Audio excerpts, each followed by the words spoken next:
Olá, paz seja convosco. Tudo bem com vocês?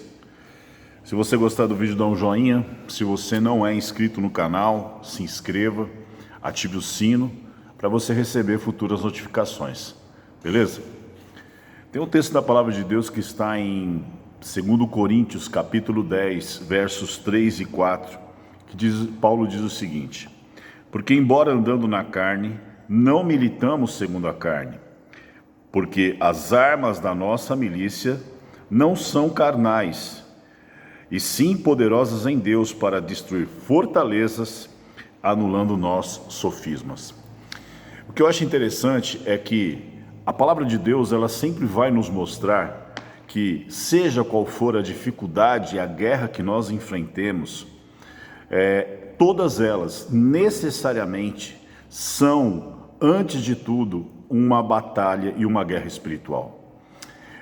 Quando Paulo fala sobre essas coisas, logo me vem à mente Josué diante da muralha de Jericó. Veja, a muralha de Jericó, para aquele tempo e para aquela época, tipificava algo intransponível, era uma fortaleza, né? Era um muro de mais ou menos 15 metros de altura, por mais de 2 metros de largura. Então era quase que impossível atravessar e invadir aquela cidade. Só que Josué, ele tem uma visão do anjo do Senhor, que no caso era o próprio Cristo que apareceu para ele.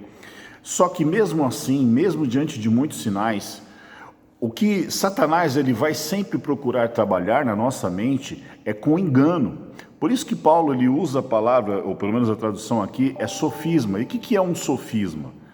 Se você procurar no dicionário, vai dizer o seguinte: argumento ou raciocínio concebido com o objetivo de produzir a ilusão da verdade, que, embora simule um acordo com as regras da lógica, qual que era a lógica?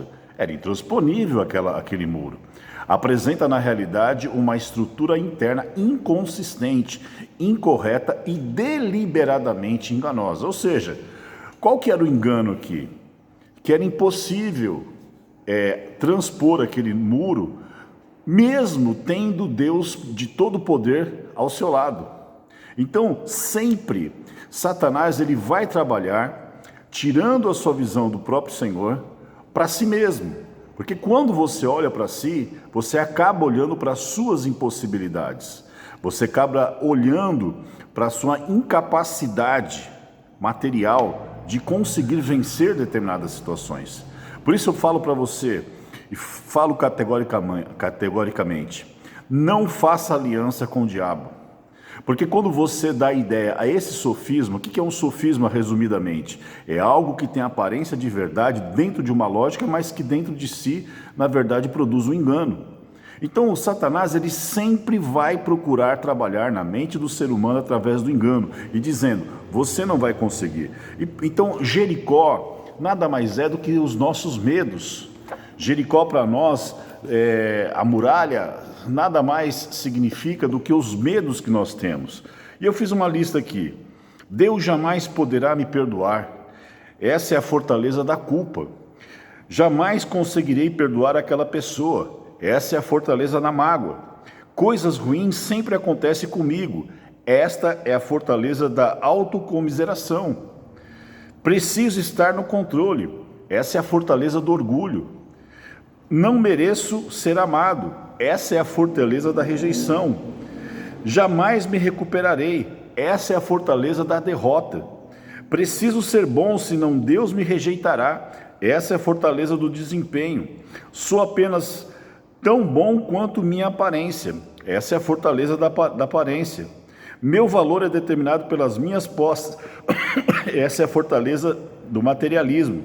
Então, a maioria de nós vamos criando fortalezas nas nossas mentes e produzindo dentro de nós essa ideia de incapacidade baseado naquilo que nós somos e na nossa humanidade.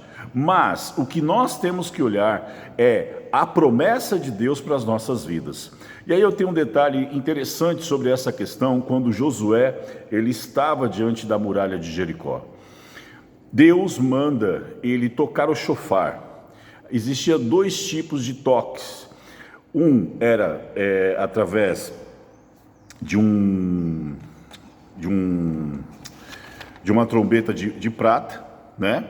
E outra era através do chifre de um carneiro, que era o chofar. A trombeta de prata era trocada para reunir o povo, e o chofar era tocado para celebrar o triunfo e a vitória numa batalha. Mas perceba, Deus manda tocar o chofar sem que nem mesmo eles tivessem atravessado a muralha. Então o que Deus estava ensinando para Josué era adorar a Ele e já tocar o chofar, celebrando a vitória que Ele, Deus, já tinha conquistado para eles, mesmo que eles não estivessem vendo. Então, de certa forma, o que nós temos que aprender, e perceba, 7 dias eles rodeando a muralha, todos em silêncio. Por que silêncio? Para que ninguém murmurasse, para que ninguém fofocasse, para que ninguém desviasse a atenção do propósito de Deus para aquele momento. E ao mesmo tempo o inimigo ficou, imagine os soldados ali em cima da muralha, olhando toda aquela cena e falando, pô, eles não vão pegar em armas?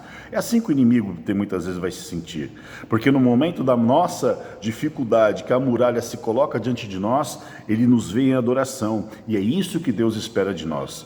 Por isso que Deus, ele preparou toda uma cena, ele aparece antes, ele fala para tocar o chofar, e é isso que nós temos que aprender que as nossas batalhas, quando colocadas diante de Deus, elas já estão vencidas. Então o que nós temos que aprender é a celebrar a vitória daquilo que Deus já conquistou para nós, mesmo que os nossos olhos ainda não estejam vendo. E este foi o fato que, posteriormente, ao 7º dia, o que aconteceu? As muralhas veio abaixo, e é isso que Deus quer fazer conosco. Só que, como diz Paulo, as armas da nossa milícia, elas não são carnais, não é na carne que nós vencemos, não é batendo, não é discutindo, não é isso, é muitas vezes se calando, adorando a Deus, tocando o chofar, celebrando a vitória, mesmo que ainda não seja vista, porque Paulo diz assim, e sim poderosas em Deus, não em nós. Lembre-se, não faça aliança com o diabo, porque quando você dá vazão a essas fortalezas à sua vida, você está dizendo que o diabo tem razão em detrimento daquilo que Deus já prometeu para você. Então, se Deus já prometeu para você, essas fortalezas todas, elas ruirão na sua vida, porque as armas da nossa milícia são poderosas em Deus para destruir essas fortalezas e anular sofismas, ou seja, esses pensamentos enganosos que o inimigo tenta plantar na nossa mente. Pense nisso. Deus abençoe você.